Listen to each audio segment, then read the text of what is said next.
Now we will expand a bit more on the types of boutique store there are.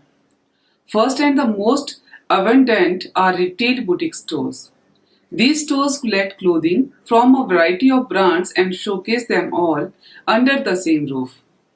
Most of these provide the option of alterations. These kinds of boutiques are usually sure the hits as they provide an ease in shopping by showcasing the best of every brand.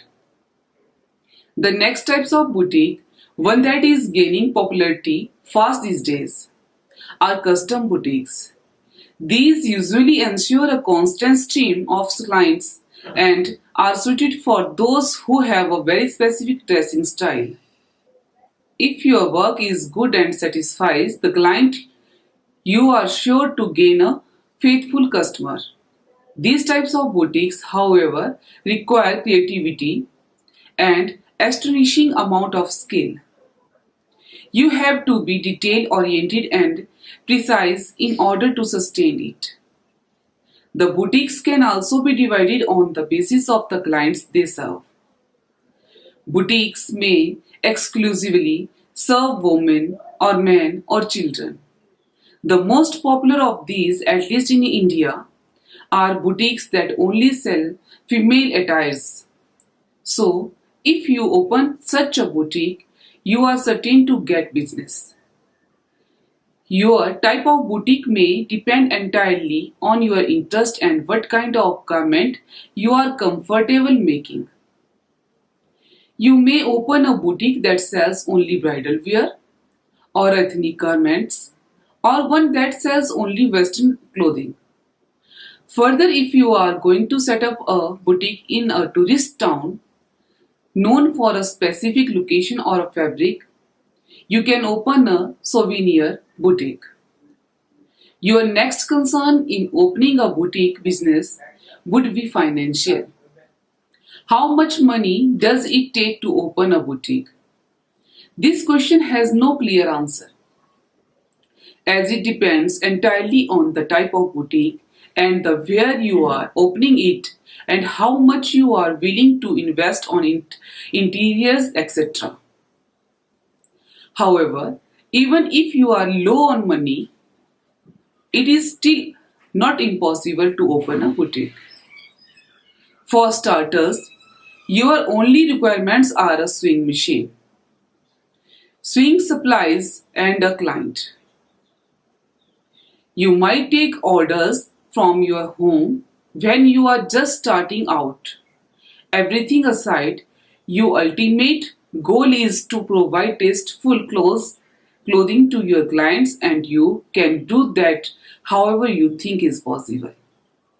Now I will explain certain points to you need to keep in mind in order to keep your boutique business running smoothly. First of all, you need to set the boutique up depending upon its scale. If the boutique you are opening is a local small scale boutique, then decide on the detail accordingly. Buy the machinery depending on the amount of production you would be doing. It's a good idea to start on a small, efficient level and branch out with time. Next comes the question of the raw material. It is best to buy raw material from local sellers.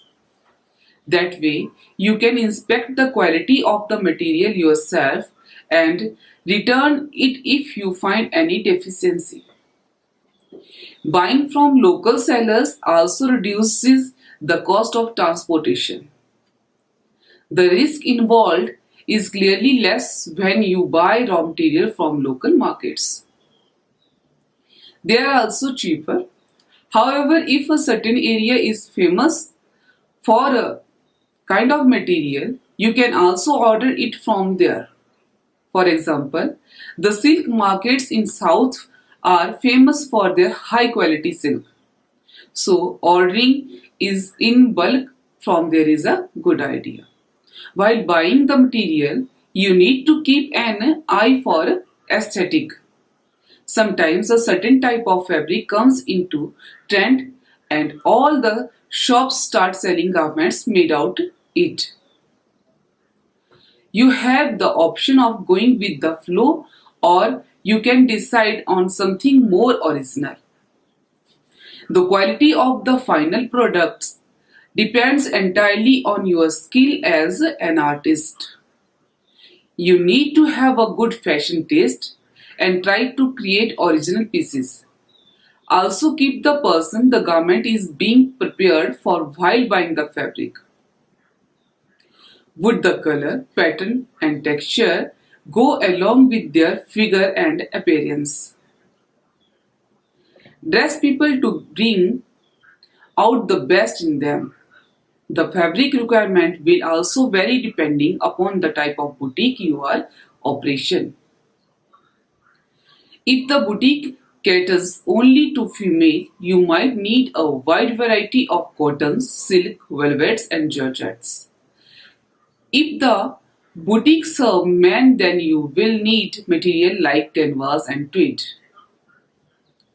Be careful while buying fabric as the quality of the fabric will showcase the quality of the boutique.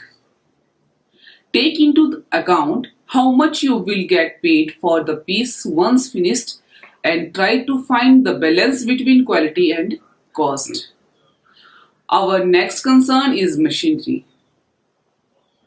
Always buy good quality machines that will last long and work efficiently rather than buying cheap machines that require constant repairs. Take good care of your machine, operate them properly, clean from regularly, and make sure that they are well maintained. You can search up online what kind of machines will best fulfill your needs and then find sellers in your region. Once your boutique has been in business for a while and is steadily growing, you will need to hire staff. Don't just hire anybody. Hire people that are trustworthy both in nature and their work. A good craftsman can make even an average piece fantastic. Stay on the lookout for good workers. Craftsmen in this field are usually paid on a daily basis and the amount paid can be negotiated on the basis of the work done. A good quality worker may ask for a salary as high as 20,000 rupees. If your boutique is small scale, you will not